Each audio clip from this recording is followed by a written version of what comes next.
இதில் நம்ம கத்தி கத்தி வியாபாரம் பண்ணுறோம்ல, அந்த கத்தி வியாபாரம் பண்ணுறதுல வந்து நிறைய பிரச்சனை. இப்போ நம்ம கத்தி வியாபாரம் பண்ணுறது இப்போ இதில் பார்க்குறவங்களே நிறைய பேர் சிரிக்கிறாங்க. டைரெக்டாக அங்கே பல்லாவரத்துக்கு வந்து நிறைய பேர் நிறைய பசங்க கலாய்க்கிறாங்க.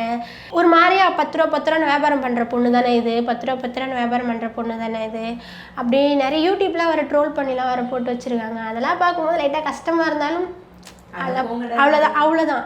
நான் என் வாழ்க்கையில் பார்க்காத கஷ்டமா இதுன்ட்டு அப்படியே கம்முன்னு விட்டுறது. ஆனால் இப்போது நீங்கள் வியாபாரம் பண்ணுறீங்கல்ல, நம்ம வந்து இந்த மாதிரி கத்தி கத்தி வியாபாரம் பண்ணுறவங்களாம் பார்த்தீங்கன்னா நம்ம அம்மா வயசு இருக்கக்கூடிய நிறைய ஆட்கள் இருப்பாங்கல்ல, ரொம்ப யங்ஸ்டர்ஸ் எல்லாம் வந்து இந்த வியாபாரங்கள்லாம் கம்மி ஆயிட்டாங்க. அவங்களுக்கு மத்தியில் வேலை செய்கிறது உங்களுக்கு எப்படி இருக்குது? இந்த மாதிரி அவங்களுக்கு நடுவில் வியாபாரம் பண்ணுறது எனக்கு பெருமைக்கா. என்னோட தொழில். நான் என்னதான் இன்னும் இன்ஸ்டாவில் இன்னும் பெரிய ஆளாக வந்தாலும் நடித்தாலும் மற்றவங்க நம்மளை என்ன நினைப்பாங்கன்ட்டு பார்க்காம வியாபாரம் பண்ணிட்டு இருக்காங்க. மற்றவங்க என்ன நினச்சாலும் எனக்கு பிரச்சனை கிடையாது, மற்றவங்க எதனா போனாலும் பிரச்சனை கிடையாது. நான் இன்னும் இன்ஸ்டாவில் பெரிய ஆளானாலும் எதனா நடிக்கிற வாய்ப்பு வந்தாலும் என்னோடய வியாபாரத்தை நான் விட மாட்டேன். அது என்னோடய தொழில். அதால் தான் நான் இப்போ இங்கே வந்து உட்காந்துருக்கேன். அதால் தான் சாப்பிட்றேன், அதால் தான் ட்ரெஸ், எல்லாமே எனக்கு வியாபாரத்தினால தான். நம்ம தொழில் என்றைக்குமே கேவலப்படுத்தக்கூடாதுன்ற ஒரு மைண்ட் செட்டில் இனிமேலும் நான் அதை தான் பண்ணுவேன்.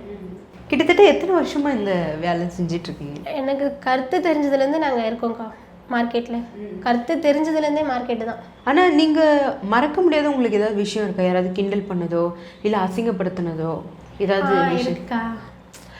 அது நிறைய இருக்குக்கா. அது எது சொல்ல முடியும்? இப்போ ரோட்டில் நடந்து போகிறனாலே, இப்போ நம்ம இப்போ நடந்து போகிறோன்னா பசங்க என்ன பண்ணுவானுங்க, கரெக்டாக வந்து பேச மாட்டாங்க. இதெல்லாம் கூட ஒரு சின்ன சின்ன அசிங்கம் தான். இந்த பொண்ணு காய் தானே விற்கிது, இது ஓவராக பண்ணுது, இது பண்ணுது, அப்படியே ஒரு மாதிரியாக பேசுவாங்க, ஒரு சீப்பாக பேசுவாங்க. மார்க்கெட்டில் இருக்குன்னாலே தெரியும்ல, அத்தனை ஆம்பளைங்க ஒரு பொண்ணுன்னா எப்படி அந்த நைட்டில் தூங்கணுன்னா எவ்வளோ கஷ்டம், அது எல்லாமே இருக்குக்கா.